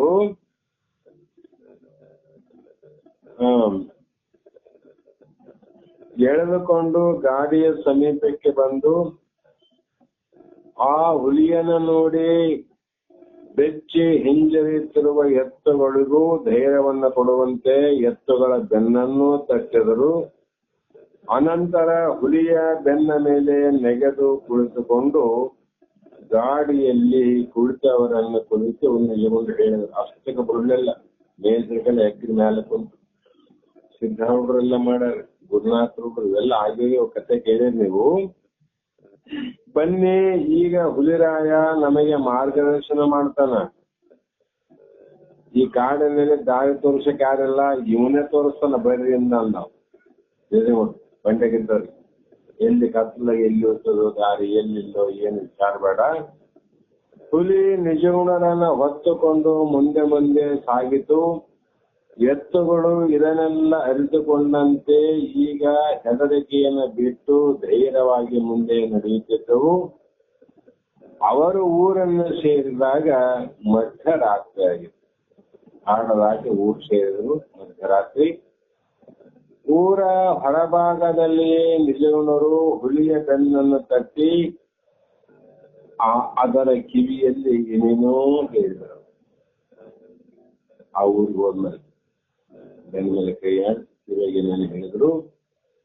ಹುಲಿ ಒಬ್ಬ ಮನುಷ್ಯನ ಕಿವಿಯಲ್ಲಿ ಒಬ್ಬ ಮನುಷ್ಯ ಹೇಳಿದ ವಾಕ್ಯಗಳನ್ನು ಹೇಗೆ ಅರ್ಥ ಮಾಡಿಕೊಳ್ಳುತ್ತದೆಯೋ ಅದರಂತೆ ನಿಜಗುಣರ ಹೇಳಿದ ಮಾತುಗಳನ್ನ ಮಾನವನಂತೆ ಅರ್ಥ ಮಾಡಿಕೊಂಡಂತೆ ಅದು ತನ್ನೆಲ್ಲಾ ಸಿಡುಕುಗಳನ್ನ ಬಿಟ್ಟು ಅದನ್ನ ಕಳಿಸಿಕೊಡಲು ಅನುವು ಮಾಡಿದರು.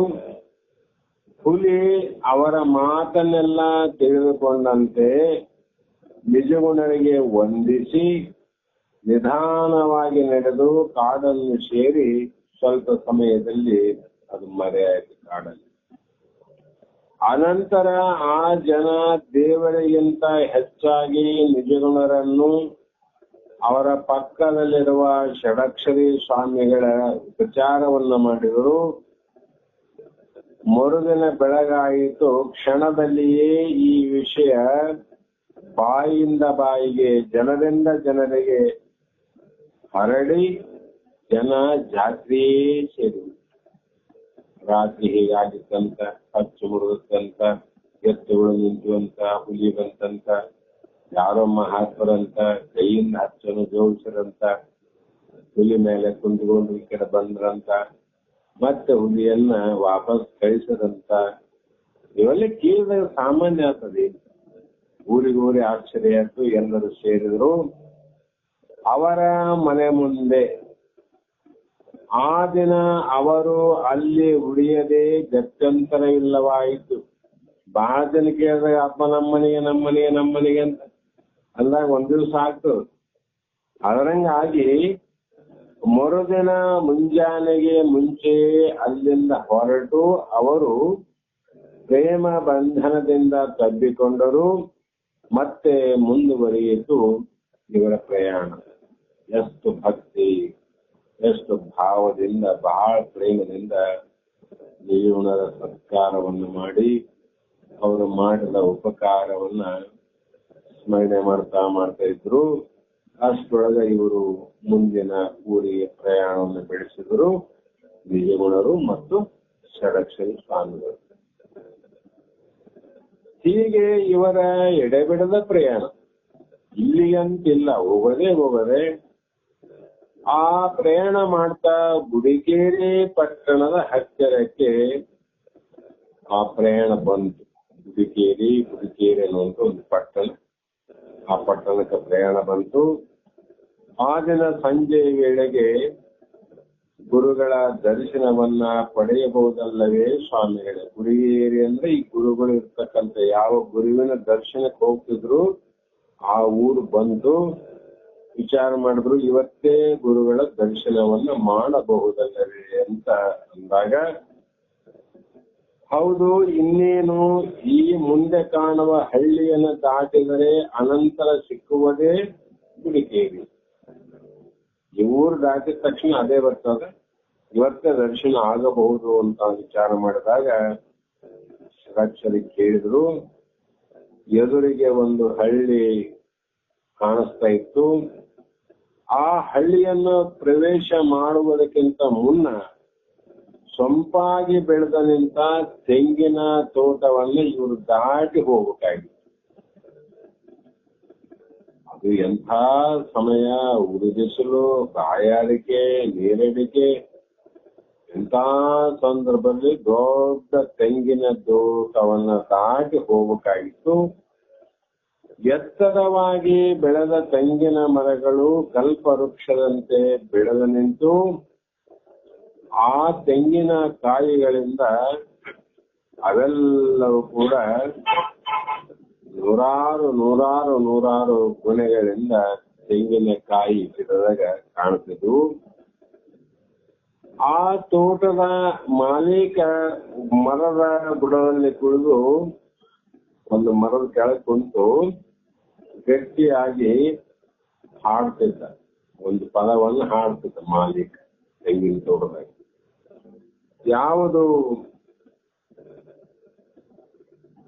ಅದೇ ಕೈವೆಲ್ಲ ಪದ್ಧತಿ ನೀತಿ ಕ್ರಿಯಾಚರ್ಯಸ್ಥಲದ 16ನೇ ಪದ್ಯ ನೋಡಿ. ಕೈವೆಲ್ಲ ಪದ್ಧತಿಯಲ್ಲಿ ಜಾಣನು ಲೌಕಿಕ ಪರಮಾರ್ಥವೆರಡನ್ನು ಮಾಡದೆ ಕೂಡಿ ನಡೆಸುತ್ತೇನು ಇಂತು ಅಂತ ರಾಗಬದ್ಧವಾಗಿ ತಾಳಬದ್ಧವಾಗಿ ಮನನ ಮುಗಿಸಿ ಅಂತರಂಗಕ್ಕೆ ಹೌದೆನ್ನುವಂಗ ಏಕಾಂತವಾಗಿ ಆ ಪದ್ಯ ಆಡುತ್ತಿದ್ದ ಜಾಣನು. ಆವಾಗ ಇವರು ಆ ಪದ್ಯವನ್ನೇ ಕೇಳ್ತಾ ಇದ್ರು. ಜಾಣರಂತ ಯಾರಿಗೆ ಅನ್ನಬೇಕು ಅನ್ನುವುದನ್ನ ಬಹಳ ಸಲ ಕೇಳಿದ್ವಿ ನೀವು. ಜಾಣ ಅಂತ ಯಾರಿಗೆ ಹೇಳ್ಬೇಕಪ್ಪ? ಎಲ್ಲಾ ಉಳಿದೆಲ್ಲ ಮನುಷ್ಯರು ಕೋಣಗಳೇನು? ಇವರು ಮನುಷ್ಯರಲ್ಲೇ ಜಾಣರು ಬೇರೆ, ಕೋಣಗಳು ಬೇರೆ. ಜಾಣರಾದವ್ರು ಏನು ಮಾಡ್ತಾರಂದ್ರ, ಈ ಊರಿಗೆ ಬಂದ ಮೇಲೆ ಇಲ್ಲಿ ಕೂಡ ಈ ದೇಹದಲ್ಲಿ, ಈ ಜನ್ಮದಲ್ಲಿ ಸಾರ್ಥಕತೆಯನ್ನೇ ಮೆರೆದು ಮನುಷ್ಯನಾಗಿ ಹುಟ್ಟಿದ ಮೇಲೆ ಮನುಷ್ಯನ ಕರ್ತವ್ಯವೇನು, ಪ್ರಾಣಿಗಳ ಕರ್ತವ್ಯವೇನು, ಪಕ್ಷಿಗಳ ಕರ್ತವ್ಯವೇನು ಅಂತ ವಿಚಾರ ಮಾಡಿ ಈ ಮಾನವ ದೇಹವನ್ನ ಭಗವಂತ ನನಗೆ ಯಾತಕ್ಕೆ ಕೊಟ್ಟ?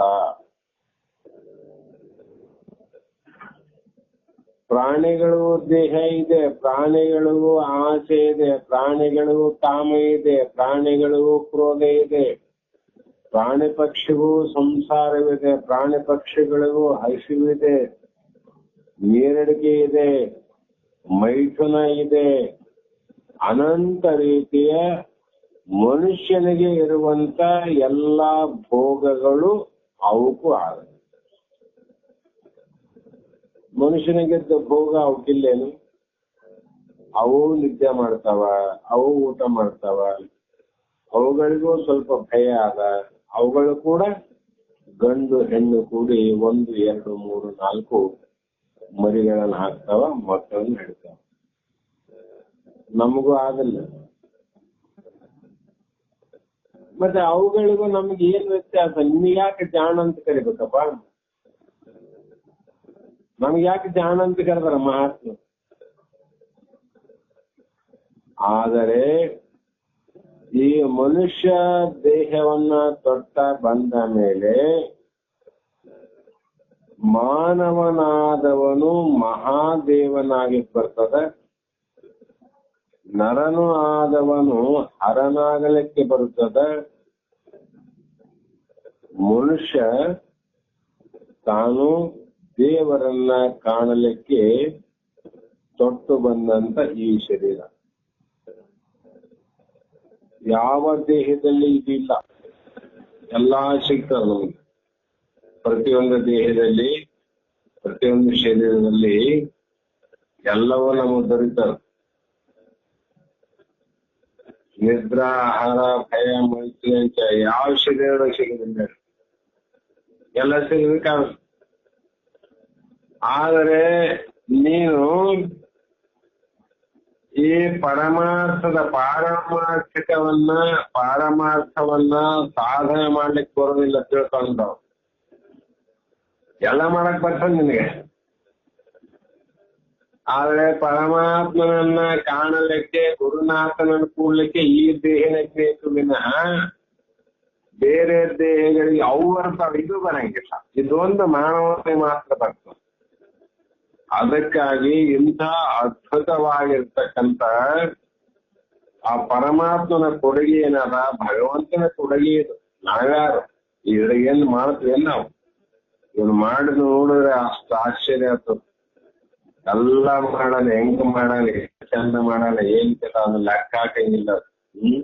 ಎಲ್ಲ ಕುಂಬಾರ ಈ ಮನುಷ್ಯನ ಹತ್ತಿ ಹೊಲದಾಗ ನಾಳೆ ಯಾವ್ದೇ ಬೆಳೆ ಬಂದಾಗ ತೋಟದಾಗ ಮನುಷ್ಯನ ಗೊಂಬೆ ಹಾಕ್ತಾರ, ದಾಂಡ್ ಕುಡಿಸ್ತಾರ, ಅದ್ ಹಂಗೆ ಹಾಕಿರ್ತಾರ, ಸೆಲ್ಲ ಸುತ್ತಾರ, ಒಂದು ಗಡಿಗಿಸಿಗೆ ಹಾಕಿರ್ತಾರ, ಗಡಿಗಿಸಿ ಹಾಕ್ತಾರ, ಅದು ಸುಣ್ಣ ಬಣ್ಣ ಬಡಿತಾರೆ. ಅದು ಮಾನವನ ದೇಹ ಹೌದಿಲ್ಲ, ಈಗ ಎಲ್ಲಾರ ಮನುಷ್ಯರ. ಆದ್ರೂ ಕೂಡ ಮನುಷ್ಯನೇ ನಮ್ಮದು. ಪ್ರಾಣಿಗಳು ನಂಬ್ತಾವ, ಇರ್ಬೋದು, ಇಲ್ಲಂತ. ಮನುಷ್ಯ ನಂಬ್ತಾನೇನು? ಮನುಷ್ಯನಾಗ ಅವನಪ್ಪ ಎಲ್ಲರೂ ಸುಮ್ತೆ. ಪ್ಯಾಂಟ್ ಮನುಷ್ಯ ಆಗ್ತಾನ, ಅಂಗಿ ಮನುಷ್ಯ ಆಗ್ತಾನ, ಕೈ ಮನುಷ್ಯಂದ, ಕಾಲು ಮನುಷ್ಯಂದ, ಅದು ಎಲ್ಲ ಮನುಷ್ಯಂದ. ಮತ್ತೆ ಅವನ ಯಾಕೆ ನಮ್ಮಂಗೆಲ್ಲ?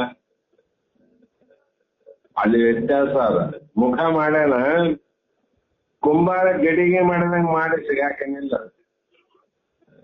ಅದಕ್ಕ ಬಾಯಿ, ಕಣ್ಣು, ಮೂಗು, ಕಿವಿ ಯಾವ ಇಲ್ಲ. ಅದು ಬೆಲೆ ಅದ. ಮತ್ ನಿನಗನು ಭಗವಂತ ಹಂಗೆ ಮಾಡಿದ್ರೆ, ಮುಖ ಮಾಡಿ ಅವ್ರಿಗೆ ಮಾಡಿದ್ರೆ ನೀನು ಮಾಡಿದ್ರೆ ಹೆಂಗಿರ್ತ ಕತೆ ಅಂತ ಮಾಡಿದ್ರಲ್ಲ. ಅದಕ್ಕಾಗಿನೇ ಇದು ಬಹಳ ರೀತಿಯಿಂದ ವಿಚಾರ ಮಹಾತ್ಮರು ಈ ಮಾನವ ದೇಹಕ್ಕೆ ಏನದ ಪ್ರಪಂಚ ಮತ್ತು ಪಾರಮಾರ್ಥ ಎರಡನ್ನು ಪ್ರಪಂಚ ಅಂದ್ರೆ ಏನ್ ಮಾಡಬೇಕು? ಪ್ರಾರಬ್ಧ ಅನ್ನೋಕಿಲ್ಲಿ. ಮತ್ತೆ ಒಳಗ್ ಬಹಳ ಚಳಿಯೋದು ತಿಳಿದ ನಂಗಿಲ್ಲ. ನಾವೆಲ್ಲ ಕೇಳಿ ಎಲ್ಲ ಗೊತ್ತಾಗ್ಯದ. ಇಲ್ಲಿ ಪ್ರಪಂಚ, ಈ ಪದ್ಯಕ್ಕೆ ಪ್ರಪಂಚ ಅಂದ್ರೆ ಏನು? ಇದಕ್ಕ ಪ್ರಾರಬ್ಧ ಅಂತ. ಪ್ರಪಂಚ ಅಂದ್ರೆ ಪ್ರಾರಬ್ಧ. ಮುಂದ ಮಾಡೋದು ಪ್ರಯತ್ನ ಅದಲ್ಲ. ಹಾಗಾಗಿ ಇಲ್ಲಿ ಕೂಡ ಪ್ರಾರಬ್ಧ ಅನುಸಾರವಾಗಿ ಲೌಕಿಕವನ್ನು ಪ್ರಯತ್ನದಿಂದ ಪಾರಮಾರ್ಥ ಎರಡನ್ನು ಮಾಡದೆ ಕೂಡಿ ತಿಳಿಸುತ್ತೀವಿ. ನಾವು ಪ್ರಾರಬ್ಧದಲ್ಲಿ ತೊಂದರೆ ಆಗ್ಲಾರ್ದಾಗ ಪಾರಮಾರ್ಥಕ್ಕೆ ಪ್ರಯತ್ನ ಮಾಡ್ತೇವೆ. ಹೌದಿಲ್ಲ? ಪ್ರಪಂಚ ತೊಂದರೆ ಆಗ್ಬಾರ್ದು, ಅವಾಗ ಪಾರಮಾರ್ಥ ಪ್ರಯತ್ನ ಮಾಡೋದೆ. ಅದಕ್ಕೆ ಅವ್ರು ಹೇಳ್ಯಾರ ಲೌಕಿಕ ಅಂತ. ಇದನ್ನ ನೀರಿ ನಿಂತವನ್ ಕೆಲಸ ಇದ್ರಿ, ಹೇರಿಗಳ ಕೆಲಸ ಅಲ್ಲ, ನಮ್ಮಂತರ ಕೆಲಸ ಅಲ್ಲ, ನೀರಿ ನಿಂತವ್ರು ಅವರು. ಯಾಕಂದ್ರೆ ಯಾವುದೇ ಪ್ರಪಂಚದ ಸುಖ ದುಃಖಗಳನ್ನ ಇದು ಪ್ರಾರಬ್ಧದ ಮೇಲೆ ಹೊಗೆದು ಮುಂದೆ ಪಾರಮಾರ್ಥ ಪ್ರಯತ್ನ ಮಾಡ್ತಾರೆ. ಎಂದೂ ಸೋಲಂಗಿಲ್ಲ, ಹಿಂದಕ್ಕೆ ಬರಂಗಿಲ್ಲ. ಯಾಕೆ ಬರಂಗಿಲ್ಲ? ದೇವರನ್ನ ಗುರುನಾಥನ ನಂಬಿದವನ್ ಹೆಂಗ್ ಬರ್ತಾನೆ ಹಿಂದಕ್ಕೆ? ಅವ್ರಿಗಿಂತ ಸುಮಾರ ನಿಂದಕ್ಕೂ ಜನರ ಕಡೆ ಬರ್ತೀವಿ ಅಂದ್ರೆ ದೇವ್ರು ದೊಡ್ಡವನು, ಜನ ದೊಡ್ಡವರು ವಿಚಾರ ಮಾಡಕತ್ತ. ಮತ್ತೆ ಹಿಂದಕ್ಕೆ ಬಂದೆ ಅಂದ್ರೆ ಜನರೇ ನೆನಪಾಗಿ ದುಡ್ಡ್ರಾರ. ದೇವ್ರು ದೊಡ್ಡವ್ರು ಅಂದ್ರು, ದೇವ್ರು ದೊಡ್ಡವನು ಆದ್ರೆ ಇವ್ರ ಕೈ ಬಿಡ್ತೈತಿ, ಆ ಕಡೆ ಹೋಗ್ತೈತಿ. ಹಾಗೆ ಇಲ್ಲಿಯೂ ಕೂಡ ಅದು ಹೇಗೆ ಸಾಧ್ಯ ಅನ್ನೋದಕ್ಕೆ ಅವರು ಮೊದಲೇ ಹೇಳ್ಯಾರ. ಎರಡೂ ಮಾಡ್ಲಿಕ್ಕೆ ಹೆಂಗ್ ಸಾಧ್ಯ ರೀ? ಒಂದು ಮಾಡಕ್ ಸಾಧ್ಯ? ನಾವ್ ಒಂದು ಮಾಡಕತ್ತೀನಿ, ನಾವು ನೂರಾರು ಮಾಡ್ತೀವಿ. ಮಾತ್ರ ಎರಡೇ ಇರ್ತಾವ ನಮ್ಗೆ, ಒಂದು ಲೌಕಿಕ ಒಂದು ಪ್ರಪಂಚ. ಎರಡು ಹೆಂಗ್ ಮಾಡ್ತೇವೆ?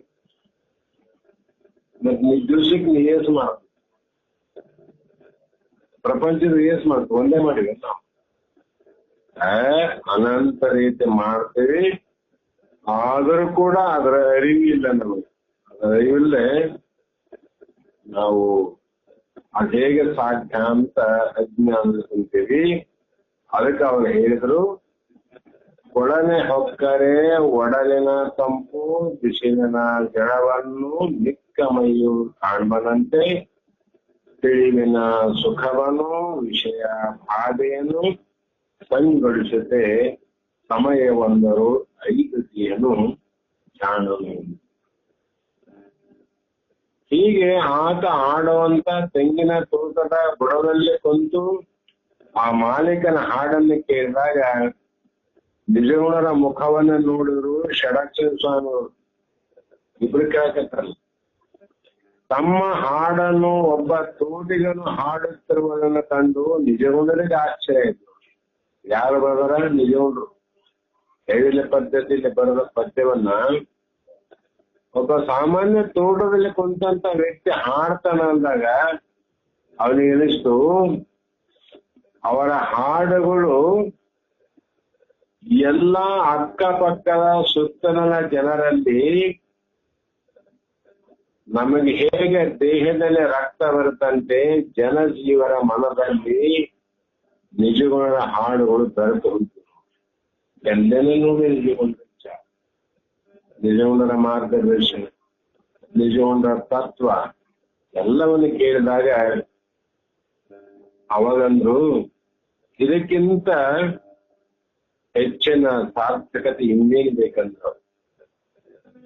ಆ ಉಳಿಸೋರಿಗೆ ಮುಂದೆ ನೆನಸ್ತಾರ, ಮಾಡ್ತಾ ಕೊಡ್ತಾರ. ಅದೇ ಅವ್ರ ನಿಜವನ್ನಂದ್ರು ಇಷ್ಟು ಉಳಿದದಲ್ಲ, ಇದು ಸಾರ್ಥಕ. ಇದಕ್ಕಿಂತ ಏನು ಬೇಕಂತ ಏನು ಬೇಕಾಗಿಲ್ಲ. ಆಮೇಲೆ ಸತ್ಯ ಅನ್ನುವಂಥದ್ದು ಜಗತ್ತಿನಲ್ಲಿ ಯಾವಾಗಲೂ ನಿಲ್ತ, ಸದಾಕಾಲ ನಿಂತಿರ್ತದೆ ಸತ್ಯ. ಸತ್ಯ ಮೇವ ಜಯತಂದಲ್ಲ, ಸತ್ಯ ಮೇಲೆ ಜಯ ಇಲ್ಲ. ಸತ್ಯ ಅನ್ನುವಂಥದ್ದು ಅದಕ್ಕೇ ಜಯ. ಅಸತ್ಯಕ್ಕೆ ಎಂದೂ ಜಯ ಆಗುವುದಿಲ್ಲ. ನಾವು ಅಸತ್ಯವನ್ನ ನೋಡಿದ್ರೆ ನಮಗೆ ತಾತ್ಕಾಲಿಕವಾಗಿ ಆ ಸತ್ಯವನ್ನ ಮರೆಮಾಚುವಂತ ಯುಕ್ತಿ ಆಗಬಹುದು ವಿನ ಒಂದಿಲ್ಲ ಒಂದು ದಿನ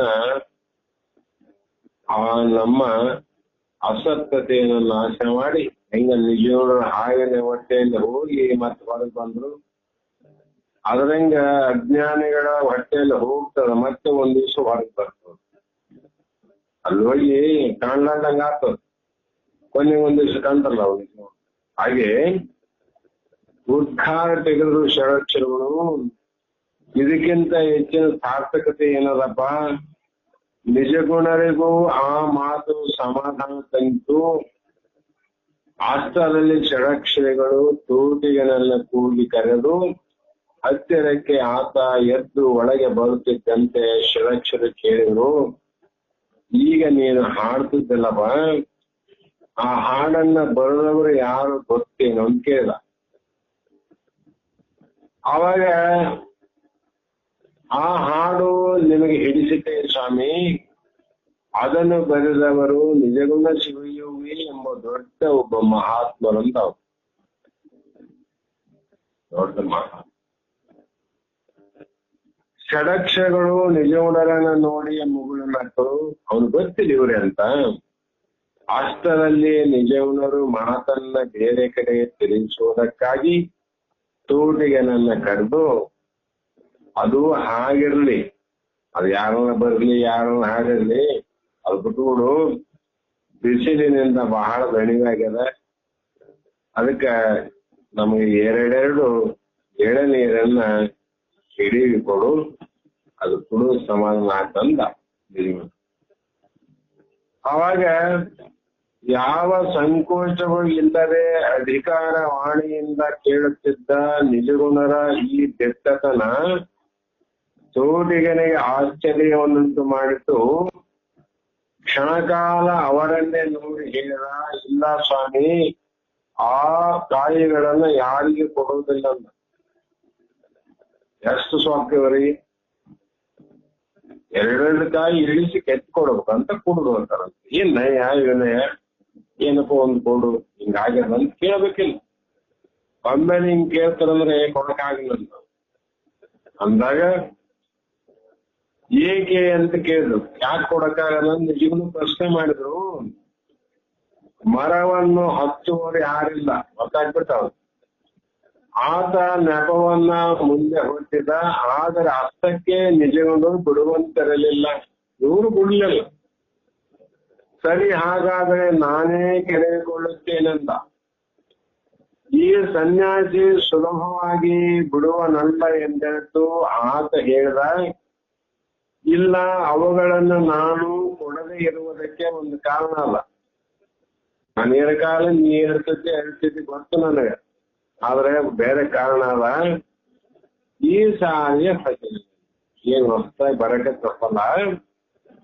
ಇನ್ನೂ ಒಂದು ಕಾಯನ್ನು ಇದುವರೆಗೆ ನಾವು ಇಳಿಸಿಲ್ಲ. ಮೊದಲು ನಮ್ಮ ಮನೆ ದೇವರಿಗೆ ಅದನ್ನು ಅರ್ಪಣೆ ಮಾಡಿ ಅದುವರೆಗೂ ಯಾರಿಗೂ ಕೊಡುವಂತೆ ಇಲ್ಲ. ಅದಕ್ಕಾಗಿ ನಾನು ಕೊಡೋದಿಲ್ಲ ಅಂತ ಸ್ಪಷ್ಟವಾಗಿ ಹೇಳಿದೆ. ಆಗ ಬಿಸಿಲಿನಲ್ಲಿ ಆಯಾಸಗೊಂಡು ಬಾಯಾರಿ ಬಂದ ಸನ್ಯಾಸಿಯ ಆತ್ಮಲಿಂಗಕ್ಕಿಂತ ನಿನ್ನ ಮನೆದೇವರು ದೊಡ್ಡವನೇನಯ್ಯ ಅಂತ ನೀನು ಕೇಳಿ. ಹಸಿದು ಬಂದ ಜಂಗಮಕ್ಕೆ ನಾವು ಹೇಳ್ತಾರೆ, ನೀಲ್ಲ ಮುಂದೆ ಹೋಗಂತ ಹೇಳಿದೆ ಅಂದ್ರೆ ಮುಂದಿನ ಜನ್ಮದಲ್ಲಿ ಕಾಗೆ ಹುಟ್ಟುತ್ತಂತ ಹೇಳೋ. ಹಸಿದು ಬಂದ ಜಂಗಮ ಯೋಗಿ ನಡೆಯಂದೇ ಮುಂದೆ ಸಾಗಿ ನಡೆಯುವ ಮುಂದೆ ಕಲ್ವಿ ಅಲ್ಲಿ ಶಬ್ದ ಬೆಳೆದ ಜಂಗಮ ಅಂದ್ರೆ ಮತ್ತೆ ಹಸಿದು ಬಂದ ಜಂಗಮ ಯೋಗಿ. ಜಂಗಮ ಅಂದ್ರೆ ಯಾರು? ಮೊನ್ನೆ ವಿಚಾರ ಮಾಡಿವಿ. ಜನನ, ಗಮನ ಮತ್ತು ಮರಣ, ಇವು ಮೂರು ಇಲ್ಲದಂತ ಮಹಾತ್ಮ ಯಾರ ಅವನು ಜನ್ಮ. ಅವ್ರು ಬರ್ತಾರೇನ್ರಿ? ಬರ್ಬೋದು. ಸಿದ್ಧಾಂತರು ಬರ್ಲಿಲ್ಲ ಮನೆ ಮನೆಗೆ, ಹುಬ್ಬಳ್ಳಿಯಾಗ ಅಲ್ಲಿ ಇಲ್ಲಿ ಬರ್ಬೋದು. ಬಂದ್ರೆ ನೀ ತಿಳ್ಕೊ, ನನ್ನ ಬಡತನ ಬಗೆಹರಿಸಂತೆ ಕೌಟವ ಅಂತವ್ರು ಬಂದ್ರೆ ಬಡತನ ಬಯಲಾಯ್ತು. ಯಾಕಂದ್ರೆ 10 ಕಳವನೆತ್ತಿ ಸಾಯಲೇಬೇಡ, ತತ್ವದಲ್ಲ ಜ್ಞಾನಿಗೆ ತುತ್ತು ಅನ್ನವನ್ನೆತ್ತು ಸರ್ವಜ್ಞ ಅಂದ. ಕಣಗಟ್ಲೆ ನೀನು ಬಾನ ಬೂನ ಮಾಡಿ ಅರವಂಟೆ ಇಟ್ಟು ದಾಸೋಹ ಮಾಡಿದ್ರೆ ಬಲ್ಲದಷ್ಟು ಪುಣ್ಯ. ತತ್ವ ಬಲ್ಲ ಜ್ಞಾನಿ ನಗೇಂದ್ರ ಅಂತವ್ರು ಒಂದೇ ತುತ್ತು ಅನ್ನ ಸಾಕು. ಅಷ್ಟು ಮಾಡಿದ್ರೆ ಬರಲಾದಷ್ಟು ಪುಣ್ಯ, ಇಷ್ಟು ಮಾಡಿದ್ರೆ ಬರ್ತದ. ಹೌದ್ರ ನಮಗನು ಬಹಳ ಸರಳ ಅವ್ರ ಸಿಗುವಕ್ಕೆ. ನಮ್ಗೆ ಯಾರಿಗ್ ಬೇಕಾಗ ಸಿಕ್ಕರು ಸಾಕಂತ ಸಿಗದೇ ಇಲ್ಲಿ. ಅವ್ರು ಕೋಟಿಗೊಬ್ಬರ ಅಂದಾರ. ಆ ಕಾರಣದಿಂದ ತನ್ನ ಮನದೇವರನ್ನ ಕಂಡು ಲಘುವಾಗಿ ನುಡಿದಕ್ಕಾಗಿ ಆತನಿಗೆ ಕೋಪ ಬಂದಿತ್ತು. ಸಿಟ್ಟು ಬಂದು ನಮ್ಮ ಮನದೇವರಿಗೆ ಹಿಂಗ್ ಮಾತಾಡ್ತಾನಪ್ಪ ಇವನು ಸನ್ಯಾಸ ಏನು ಮತ್ತು ಒಂದು ನಿರ್ಧಾರ ಮಾಡಿದ ಮನುಷ್ಯ ಇವ್ರು ಏನ ಪಾಠ ಕಲಿಸ್ಬೇಕಂತ. ಸ್ವಾಮಿ, ತಾವು ಸನ್ಯಾಸಿಗಳು ಇರಬಹುದು, ಹಸುದು ಬಂದಿರಬಹುದು, ಆದರೆ ದೇವರಿಗಿಂತ ದೊಡ್ಡವರೆಂಬ ಈ ಅಹಂಕಾರವನ್ನು ಬಿಟ್ಟು ಸುಮ್ಮನೆ ಮುಂದೆ ಹೋರಲ್ಲ. ದೇವರ ಮುಂದೆ ನಾವು ದೊಡ್ಡವರು ಅನ್ನೋದು ಅಹಂಕಾರ ಬಿಡ್ರಿ, ಸುಮ್ಮನೆ ದಾರಿಡ್ ಹೋಗ್ರಿ. ಇಲ್ಲಿಲ್ಲಪ್ಪ, ಕಾಯಿಗಳನ್ನ ತೆಗೆದುಕೊಂಡು ಹೊರತು ನಾವು ಹೋಗೋದೇ ಇಲ್ಲ ಅನ್ನೋದು. ನೀ ಕಾಯಿ ಕೊಡ್ತು ನಾವು ಹೋಗೋದಿಲ್ಲ, ನೀನು ಕೊಡದೆ ಹೋದರೆ ನಾನೇ ತೆಗೆದುಕೊಳ್ಳುತ್ತೇನೆ ಅಂತ ಮತ್ತೆ ಇವ್ರು ನಿರ್ಧಾರ ಮಾಡಿದ್ರು. ತೋಟಿಗೆನಗೂ ಹಠ ಬಂತು.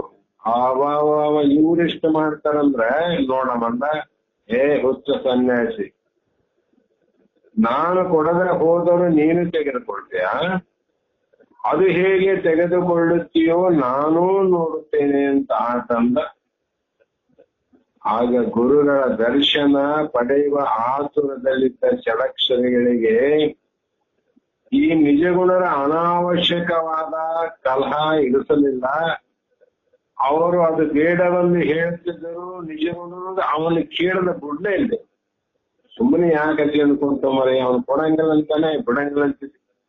ನಾವು ಗುರುಗಳ ದರ್ಶನ ಕೊಟ್ಟಿ ಅಂದು ಬಿಡ್ಲಿಲ್ಲ.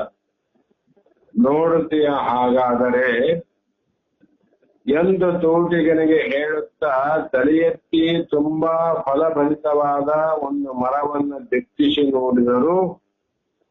ಆ ದಿಟ್ಟಿಸಿ ಆ ಫಲವನ್ನ ಕಾಯಿಗಳನ್ನು ನೋಡಿದ ತಕ್ಷಣ 4 ಕಾಯಿಗಳು ಆ ತೋಟಿಗನ ಎದುರಿನಲ್ಲೇ ಫಳಫಳನೆ ಕೆಳಗುತ್ತಿರುವುದು. ಇಲ್ಲಿ ನೋಡಿದ ನೋಟ ಮಾತ್ರದಲ್ಲಿ ಹಾಗೆ ಆಶ್ಚರ್ಯಗೊಂಡು ನಿಂತ ಆ ತೋಟಿಗ ಅದನ್ನು ಕಂಡು ನಿಜವನ್ನು ನಗುತ್ತಾ ಹೇಳಿದ್ರು. ಅಷ್ಟೇ ಅಲ್ಲ, ಅದರೊಳಗಿನ ನೀರು ಮತ್ತು ತಿರುಳನ್ನೆಲ್ಲ ಆಗಲೇ ಅರ್ಪಿಸಿಕೊಂಡು ಬಿಟ್ಟಿದ್ದೇನೆ. ಬೇಕಾದರೆ ಅದನ್ನು ನೀನು ಒಡೆದು ನೋಡಲು. ತೋಟಿಗೆ ಹೇಳಿದ. ಹಂಗೆ ಆಶ್ಚರ್ಯ ಆಯ್ತು. ಗಿಡದಾಗ ಉದುರಿಸಿದ ಬಿಡ ನೋಡಬೇಕಿದ್ದು. ಅವಾಗ ನೀವು ಹೇಳಿದ, ಇದೇನ್ ದೊಡ್ಡ ಕೆಲಸ ಅಲ್ಲ, ಒಣ ನೋಡೋಣ. ಅದ್ರಾಗ ಎಳೆ ಕೊಬ್ಬರಿ ಇರ್ತಾವ, ನೀರ್ ಇರ್ತಾವಲ್ಲ, ಅದೆಲ್ಲ ನಾವು ತಿಂದ್ಬಿಟ್ಟು ಮೊದಲೇ ಅವ್ ಏನಿದೆ ನೋಡೋಣ, ಒಡದ್ ನೋಡೋಣ. ಆಗ ಕುತೂಹಲದಿಂದ ಸಿಪ್ಪೆಯನ್ನು ತೆಗೆದು ಒಡೆದು ನೋಡಿದ. ಒಳಗಡೆ ನೀರು ತಿರುಳು ಏನೂ ಇಲ್ಲದೆ ಬರಿಯ ಒಣಗಿದ ಚಿಪ್ಪು ಮಾತ್ರ. ಅದೊಂದು ಮಾತ್ರ ಅಲ್ಲ, ಅವ್ರೇ ಈ ತೋಟದಾಗ ಇರ್ತಕ್ಕಂಥ ಎಷ್ಟು ಗಿಡ ಎಷ್ಟು ಕಾಯಿ ಅವಲ್ಲ, ಎಲ್ಲಾ ಕಾಯಿಗಳನ್ನು ಹೀಗೆಯೇ ಸ್ವೀಕರಿಸಿ ಬಿಟ್ಟಿದ್ದೇನೆ. ಎಲ್ಲ ಹಿಂಗೆ ಹೇಳೋಣ. ಹೆಚ್ಚು ಮಾತನಾಡಿದರೆ ಈ ಒಂದು ಮರ ಇರಲಿ, ಇಡೀ ತೋಟವನ್ನೇ ಬರಿದ ಮಾಡುತ್ತೇನೆ. ಈ ಒಂದು ಮರದ ಕಾಯಿ ಅಷ್ಟಲ್ಲ, ಎಲ್ಲ ತೋಟ ಮುಂಗೆ ಮಾಡ್ತೇನೆ. ಆ ಬರಿಯ ಕರೆಟಗಳನ್ನು ಅರ್ಪಿಸು ನಿನ್ನ ಮನ ದೇವರಿಗೆ. ಎಲ್ಲ ಕಾಲಿರ್ತವಲ್ಲ, ಅವಳು ನಿಮ್ಮಲ್ಲಿ ಕೊಡಪ್ಪ, ಯಾರು ಮಾಡುತ್ತೆ? ಓಸು ಕೊಡು. ಒಂದು ಕೊಡ್ಬೇಕಂದ್ರೆ ಓಸು ಕೊಡು, ಯಾರು ಬೇಡ ಅಂತಾರ.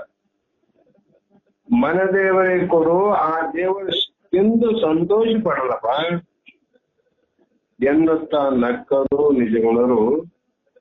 ಈ ವೇಳೆಗೆ ತೋಟಿಗಿನ ಕುತೂಹಲ, ಭೀತಿ, ಗೌರವ ಕಡೆ ತಿರುಗಿ ಅದು ಭಕ್ತಿಯಾಗಿ ಪರಿಣಮಿಸಿ ಓಡಿ ಬಂದು ನಿಜಗುಣದ ಪಾದಗಳ ಮೇಲೆ ಬಿದ್ದು ಹೇಳಿದ, ತಪ್ಪಾಯ್ತು ಸ್ವಾಮಿ.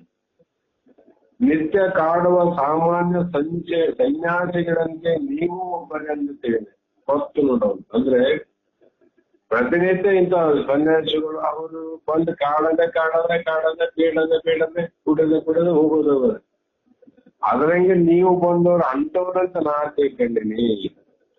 ಅಂದ್ರೆ ಬ್ಯಾರೆ ಆದ್ರು ನೋಡು, ಸನ್ಯಾಸಿಗಳು ಬ್ಯಾರೆ ಅಂತ ಅರ್ಥ ಅವ್ರು ಬಂದ ಗೊತ್ತಾಗ್ತದ. ಹಾಗೆ ನನ್ನ ಅಪರಾಧವನ್ನ ಕ್ಷಮಿಸಬೇಕು, ನಾನು ಬಡವ, ಇದೇ ನನ್ನ ಸರ್ವ ಸಂಪತ್ತು, ನನ್ನನ್ನು ಉಳಿಸಬೇಕು ಸ್ವಾಮಿ ಅಂತ ಆತ ಕೇಳಿಕೊಂಡ. ಮತ್ತೆ ಮುಂದೆ ಏನನ್ನು ತೋಟಿಗನಿಗೆ ಅಭಯವನ್ನು ನೀಡಿ ಮುಂದೆ ಹೋಗ್ತಾ ಅನ್ನುವ ಮಾತನ್ನ ನಾಳೆ ದಿನ ವಿಚಾರ ನಾವು ನೀವು ಮಾಡೋಣ ಅಂತಕ್ಕಂಥ ಮಾತನ್ನು ಹೇಳಿ ಇಲ್ಲಿಗೆ ಮಂಗಳವನ್ನೇ.